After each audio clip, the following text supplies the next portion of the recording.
आलेल्यांपैकी आणि जेवढे चेहरे तुम्ही मगातपासून दाखवले त्याच्यामधले नेहमी प्रवास करणारा मी तुमच्या समोर बसलेलो आहे. मी कळव्यात राहतो, त्यामुळे हे जे सगळे प्रश्न आहेत त्याबद्दल मी गेले 15 वर्ष काम करतोय रेल्वेच्या विरोधात. मुंबई रेल प्रवाही संघ आमचा 30 वर्ष जुने आहे आणि ह्या प्रश्नावर आम्ही वारंवार चर्चा केलेली आहे. आम्ही DRM कडे भेटलेलो आहे, GM कडे भेटलेलो आहे, रेल्वे बोर्डला आम्ही पत्र लिहिले आहेत, रेल्वे मंत्र्यांना भेटलेलो आहोत, CM ना पत्र लिहिलेलं आहे. इव्हन सगळे जे नेते आहेत त्या सगळ्यांना ही सगळी परिस्थिती माहिती आहे. कळवाच्या पुढे आम्ही परत स्पेसिफिकली सांगतो, दिवा ते कळवा हा जो स्पॉट आहे हा डेट ट्रॅक म्हणून आम्ही गेले 15 वर्ष नाव दिलेलं आहे. त्याचं कारण हे की इकडे जी प्रचंड लोकसंख्या वाढलेली आहे ती मध्यमवर्गीय आहे आणि त्यांना रेल्वेशिवाय पर्याय नाही. बरोबर. आणि तुम्ही विचार नाही करणार, कळव्यापर्यंत सकाळच्या वेळेला डोंबिवलीवरून जी ट्रेन येते 3600 ही लोकलची क्षमता असते, 6500च्या वर त्याच्यामध्ये माणसं असतात. मुंगी सुद्धा शिरणार नाही एवढी कळव्यापर्यंत येईपर्यंतही झालेली असतं. आज जी घटना झाली आहे त्याचं मी तुम्हाला डेट सकट सांगतो. फेब्रुवारीमध्ये माझे सहकारी आहेत आनंद पाटील यांनी याच्याबद्दल आम्ही त्यांना सूचना केली होती DRM ना की कळव्याच्या पुढे जो कर्व आहे, जे आता रफिक साहेबांनी पण सांगितलं, तिकडे रेल्वे झुकते. याचं कारण असं आहे की जेव्हा तुमची क्षमता, कारण ह्याच्या सगळ्या जे मापक ज्यांनी सांगितलेली आहेत ती 3600 ह्या आकड्यासाठी आहेत, पण ही आकडे जेव्हा दुप्पट होतात ना तेव्हा सगळी परिस्थिती भयानक बनते. पण मग ही सगळी आकडेवारी, ह्या डिटेल्स तुम्ही जसं रेल्वेच्या संबंधितांना सांगता तसं तिकडचे जे लोकप्रतिनिधी आहेत, जे जास्त हक्काचे आहेत, आमदार खासदार वगैरे कोण मंडळी असतील ती, त्यांना नाही सांगत तुम्ही? हे आश्चर्यकारक आहे, कारण कळवा ऐरोली हा जो सगळ्यात महत्वाचा जो प्रकल्प आहे हा तिकडचे जे स्थानिक जे आहेत त्यांच्यामुळेच थांबलेला आहे. आज मला तेच सांगायचंय की कुठेतरी राजकारण थांबलं पाहिजे. आजही आता सुद्धा राजकारण चालू आहे. मला खरंच म्हणजे मला इथे यायचं नव्हतं, कारण एल्फिस्टनला जेव्हा झालं होतं मी बरोबर 1 आठवड्या अगोदरचं माझं ट्विट आहे, मी 1 आठवडा अगोदर सांगितलं होतं. आजची घटना जी झालेली आहे ती फेब्रुवारीला आम्ही सांगितली होती. मार्चमध्ये आम्हाला सिनियर DCMचं लेटर आहे की आम्ही याच्यावर आम्ही केलेलं काही गरज नाही म्हणून, काही गरज नाही असं आम्हाला लिहून दिलेलं आहे त्यांनी. म्हणजे हे सगळं आम्हाला माहिती आहे उद्या काय होणार हे पण मी तुम्हाला सांगू शकतो, आज कुठे होणार ऍक्सिडेंट हे पण सांगू शकतो. पण आमचं दुर्दैव असं आहे की आम्हाला ऐकणारं कोणी नाही. मला या निमित्तानं कळू द्या, कुठे तुम्हाला कुठे वाटतं आणखी पुढचा स्पॉट कुठला आहे? रेकॉर्ड होऊ द्या, कार्यक्रमात रेकॉर्ड होऊ द्या. आज जे महत्वाचे जे स्पॉट आहेत तुम्ही जर बघाल ना तर कल्याणला जे अपघात होतात त्याचं सगळ्यात महत्वाचं कारण आहे कल्याणला कुठच्या प्लॅटफॉर्मवर ट्रेन येणार हेच माहित नसतं. कल्याणला जेव्हा मेल एक्सप्रेस येते ना तेव्हा अक्षरशः कचऱ्याप्रमाणे मुंबई लोकल बाजूला टाकण्यात येतात आणि त्या मेल एक्सप्रेस सोडण्यात येतात. त्यासाठी तुमची कुठच्या नंबरवर येणार आहे ट्रेन हे सांगत नाहीत. जेव्हा ट्रेन येते तेव्हा अनाऊन्स करतात. मग सगळे जे प्रवासी आहेत त्यांना पर्याय नसतो म्हणून ते ट्रॅक क्रॉस करून जातात आणि तिकडे अपघात होतात. त्याच्यानंतर सगळ्यात महत्वाचं जे मी तुम्हाला म्हणालो, ठाण्याच्या पुढे ठाणा, कळवा, मुंब्रा आणि दिवा इकडे प्रचंड प्रमाणात गर्दी आहे. आणि जे मगाशी जे सांगितलं ना की जे 2 ट्रॅक झाले, मी दुर्दैवाने सांगतो की आमची जी मागणी होती, आम्हाला दरवेळी सांगण्यात येतं की दिवा ठाणे तुमचं झालं ना नवीन 2 ट्रॅक की आम्ही तुमच्यासाठी ट्रेन चालू करू.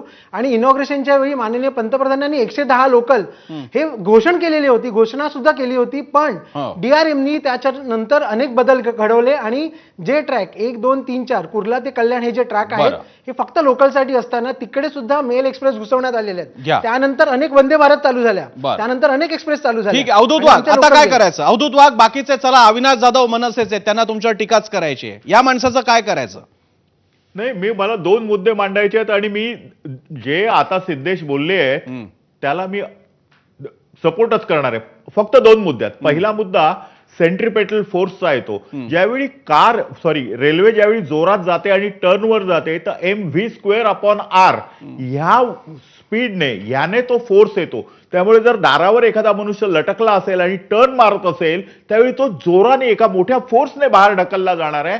आणि ते जे म्हणाले की ह्याच्यामध्ये एम हा मल्टिप्लिकेशन फॅक्टर आहे, ज्यावेळी दुप्पट वजन होतं त्यावेळी दुप्पट तो फोर्स येणार, हे स्वाभाविक आहे. इथे कुठेतरी लक्ष दिलं पाहिजे इंजिनिअरिंग पॉइंट ऑफ व्ह्यू. आणि दुसरं एक तुम्हाला सांगतो की हे जे रेल्वेचे अधिकारी आहेत, अगदी जनरल मॅनेजर असू देत किंवा कोण, त्या कोणाचीही नाळ मुंबई बरोबर जोडलेली नाही. हे बधवार पार्क बरोबर आहे, अधिकाऱ्यांची नाळ नाही जोडली गेलेली. 1 मिनिट मला बोलू मला सांगा ना, पण मग तुमचे आमदार आणि खासदार किती शेवटचं मला सांगा, तुमचे आमदार खासदार शेवटचं रेल्वे स्टेशनवरती भेटायला कधी गेले?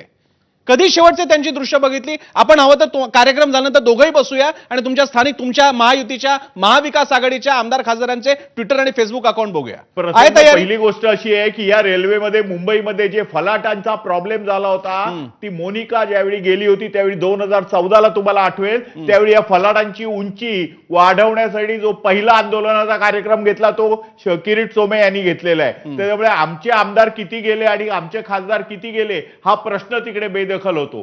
प्रश्न आपला आहे की हा प्रश्न जो रेल्वेचा आहे तो कसा सोडवायचा, हा पॉलिटिकल करण्याचा विषय नाहीये, हा टेक्निकल प्रॉब्लेम आहे आणि याला मी पण समर्थन करतोय. मी तुम्हाला सांगितलं अविनाश जाधव, हा पॉलिटिकल प्रश्न आहे का रेल्वेचा प्रशासकीय प्रश्न आहे? अवधूत वाघ म्हणतात रेल्वेच्या अधिकाऱ्यांची नाळ तुटलेली. महत्वाकांक्षा किती पण असली तरी या अधिकाऱ्यांना अजिबात सोयर सुतक नाहीये. यांची नाळ या मुंबईशी जुळली गेलेली नाहीये. हे कुलाब्यामध्ये राहून हे महाराष्ट्रामधल्या मोदींचं सरकार आहे, महाराष्ट्रात बीजेपीचं सरकार आहे, केंद्रामध्ये रेल्वे मिनिस्टर खातं जे आहे ते बीजेपीकडे आहे. मुंबईला जे मिळायला हवं होतं किंवा मुंबई रेल्वेसाठी ज्या गोष्टी यायला पाहिजे होती अशी कुठलीच गोष्ट आली नाही. रेल्वेच्या तुम्ही जर बघाल सकाळी जर शिड्यानीवर चढाल तर लोक अशा प्रकारे वाहतात, म्हणजे एकाने धक्का मारला तर 100 लोक खाली एका वेळेला पडतात. बिलकुल जे काही आम्ही तेच म्हणतो, जे काही बदल व्हायला हवे होते ते बदल रेल्वेकडनं झाले नाहीत. 2014ला किरीट सोमय्या गेलेले सांगण्यापेक्षा रोज 20 लोक जातात. तिथे किती तुमचे आमदार मंत्री गेले आहेत? रोज 20 लोक मरतात किमान, आणि हे माहितीच्या अधिकाराखाली आहे. सो 2014ला तुम्ही ती स्टोरी आम्हाला सांगू नका. त्याच्यानंतर 11 वर्ष तुम्ही काय केलं हे भारतीय जनता पक्षाच्या या अवधूत यांनी आम्हाला सांगितलं पाहिजे. खरं तर त्यांनी बऱ्याचशा गोष्टी, तिथे जे मेडिकलची जी व्यवस्था असायची रेल्वे स्टेशनला ती पण आता बंद झालेली आहे, कारण त्यांचे पैसेच नाही दिले त्या डॉक्टर लोकांचे. म्हणजे उद्या जर स्टेशनला एखादी घटना घडली आणि जर आपण त्यांना स्टेशनला आणलं तर त्याच्यासाठी प्राथमिक उपचार केंद्र बंद झालेले आहेत, कुठल्याही परिस्थितीत चालू नाही आहेत. तुम्ही जे 8,000 लोक ज्यांच्या केसेस चालू आहेत त्यांच्या बाबतीत काय करणार आहात याच्या बाबतीत तुम्ही काही बोलायला तयार नाही आहात. पण तुम्ही तुमच्या सरकारने काय केलं, कोणी किती मोठं आंदोलन केलं हे सांगण्यापेक्षा तुम्ही आता काय केलं 11 वर्षात आणि पुढे आमच्या रेल्वे प्रवाशांसाठी काय करणार आहात हे सांगणं खूप गरजेचं आहे. नाहीतर हा मृत्यूचा तांडव सतत चालू राहील.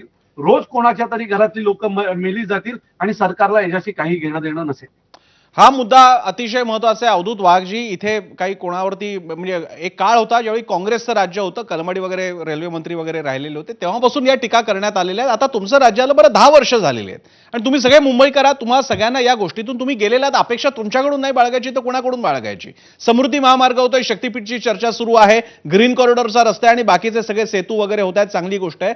आपण ज्या रेल्वेवरती अख्खी जीवनवाहिनी अवलंबून आहे त्याच्यामध्ये लोक रोज, बरं हे अपघात जाऊन जे मेलेले आहेत, मृत्युमुखी पडलेले आहेत, त्यांच्यापुरतं दुःख बाळगून नाही चालणार. आतमध्ये जे असतात ते केवळ अक्षरशः कोंडलेल्या जनावरांसारखा प्रवास करत असतात. अवधूतजी, तुम्हाला आणि मला आणि आपल्या सगळ्यांना मिळून त्यांच्याबद्दल सुद्धा बोललं पाहिजे. ती काय मरेपर्यंत त्यांची आपण दखल घेणार नाही का? हे न्यू नॉर्मल झालंय. या आजच्या कार्यक्रमाचं आत्ताची जी चर्चा आहे याच्याचं एक अपयश ज्याच्यावर प्रेक्षकांनी बोट ठेवलं पाहिजे ते असं की जणू काय मेलेत त्यांचं दुःख आहे, आतमध्ये सगळा आनंदी आनंद चालू असतो त्या कंपार्टमेंटमध्ये. असं नाहीये. ते सगळे मेंढरांसारखे दाबून प्रवास करत असतात. अवधूत वाघजी, तुमच्या सरकारकडनं ती अपेक्षा आहे की यासाठी फ्रिक्वेन्सी वाढली पाहिजे, आरामदायी आणि चांगले कोच असले पाहिजेत, एसी कोच असले पाहिजेत. मुंबई सर्वाधिक इतकं कॉन्ट्रीब्युशन करणारं इकडे नगर आहे आणि त्या मुंबईसाठी जर का आपल्याला सगळ्यांसाठी पूर्ण एसी कोचेस असू शकत नाहीत का चांगल्या प्रवासाचे? आणि शेवटचा मुद्दा अवधूतजी, तुम्ही म्हणाला हा पॉलिटिकल प्रश्न नाहीये. मुंबई हे वेगळं आहे, इथे लोक येणारच, मुंबई हे वेगळं आहे, इथे लोक येणारच असं म्हणत म्हणत शेवटी मुंबईचं प्रशासन हे विशिष्ट प्रकारचं प्रशासन आहे, त्यासाठी विशिष्ट प्रकारची यंत्रणा पाहिजे. यातूनच मग मुंबईचं महापालिकेचं त्रिभाजन, वेगळी प्रशासन व्यवस्था, सीईओ असायला पाहिजे. या चर्चा यापूर्वी सुरू झाल्या होत्या आणि त्या सुरू होऊ द्यायच्या नसतील तर हा प्रश्न राजकीय आहे हे समजून घ्यावं लागेल. म्हणून या चर्चेचा घाट, त्यासाठी आपण सगळ्यांनी वेळ दिला. अवधूत वाघजी, तुमचे, अविनाश जाधव आणि आपले दोन्ही हे जे 2 मंडळी आहेत, खास करून हे नेहमीचे राजकारणी नाही आहेत, लोकांमधून आलेली मंडळी आहेत. मी त्यासाठी त्यांचं, शेखजी तुमचे आणि मी अविनाशजी तुमचे, मुंब्रा प्रवासी संघाचे रफिक शेख आणि सिद्धेश देसाई यांचे खास आभार मानतो. इथे आपण ब्रेक घेणार आहोत, पण ब्रेकच्या नंतर आजच्या प्रश्नावर तुमचा कौल काय तो पाहणार आहोत. पाहत राहा एबीपी माझा.